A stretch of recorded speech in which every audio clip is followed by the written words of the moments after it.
আসসালামু আলাইকুম। আসলেই যেই মানুষটাকে দেখতেছেন এই মানুষটা হচ্ছে মৃত এবং আমি জানি না সে কখন মারা গেছে, কি অবস্থায়। মনে হইলো যে আপনাদের সাথে একটু গল্প করা উচিত আমার। চট্টগ্রাম মেডিকেলের ঠিক সামনেই, চট্টগ্রাম মেডিকেলের একেবারে মেন গেটটা দেখাও, মেন গেটটার ঠিক সামনেই একজন মানুষ এইভাবে মরে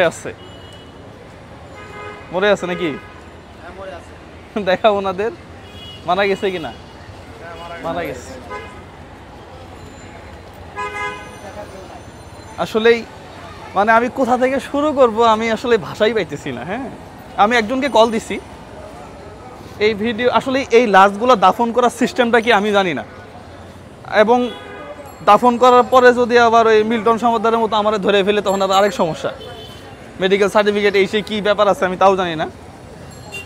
চট্টগ্রামে সিটি কর্পোরেশনে কেউ থাকলে বা মেডিকেলের ঊর্ধ্বতন কর্মকর্তা কেউ থাকলে ভিডিও দেখে একটু দেখেন। হ্যাঁ, ঘন্টা দুয়েকের মধ্যে যদি এটা সরে না যায় তাহলে আমি আমার লোক দিয়ে এটা সরাই দিব আর কি।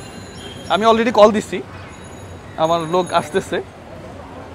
যদি কেউ না ইয়া করে আর কি, হ্যাঁ, তাহলে তো আর উপায় নাই। এইভাবে তো একটা মানুষকে গলে যাবে, পচে গলে যাবে আর কি। হ্যাঁ, দেখেন তো এই ডাবের খোসার মধ্যে রাতে শুইছিল আর কি। হ্যাঁ, হয়তো কেউ একজন খাবারও দিছে, তাই না? খাবারও দিছে। হ্যাঁ, এই হচ্ছে অবস্থা।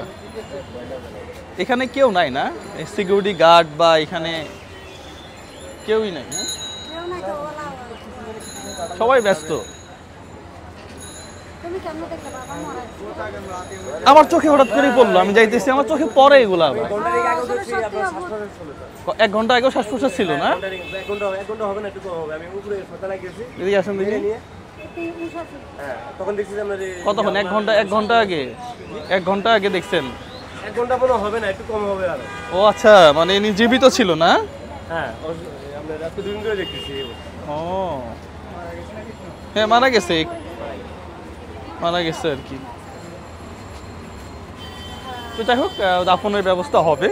আমি দেখবো 1-1.5 ঘন্টা দেখি আর কি, যদি কেউ না নিয়ে যায় আর কি। এখন তো 11:45 বাজে আর কি। হ্যাঁ, দেখি 2টার দিকে ইনশাল্লাহ চেষ্টা করবো ওনাকে নিয়ে যাওয়ার জন্য, যদি কেউ না আসে আর কি। একেবারে মৃত। যাই হোক, প্রত্যেকটা মানুষকে আসলে মরে যেতে হবে, বুঝছেন? এই যে টাকা পয়সা উল্টাপাল্টা করে কামায় লাভ নাই তো। আমি আসছি এক রোগীর জন্য, আমার ওই যে চর্মরোগের যে রোগীটা, ওনাকে ভর্তি করাইছি গতকালকে। আজকে রাত গেছে, এখন বাজে হইতেছে প্রায় 12টা, এখন পর্যন্ত নাকি ডাক্তার আসে নাই। তাই আমি বললাম যে দেখি ডাক্তার একটু দেখে আসি, বাইসতে কেন আসলো না। তো ওই অবস্থাতেই এনাকে দেখে আর কি। হ্যাঁ, যাই হোক, দেখা যাক কি হয়। সবাই ভালো থাকবেন, সুস্থ থাকবেন। আসসালামু আলাইকুম ওয়া রাহমাতুল্লাহ।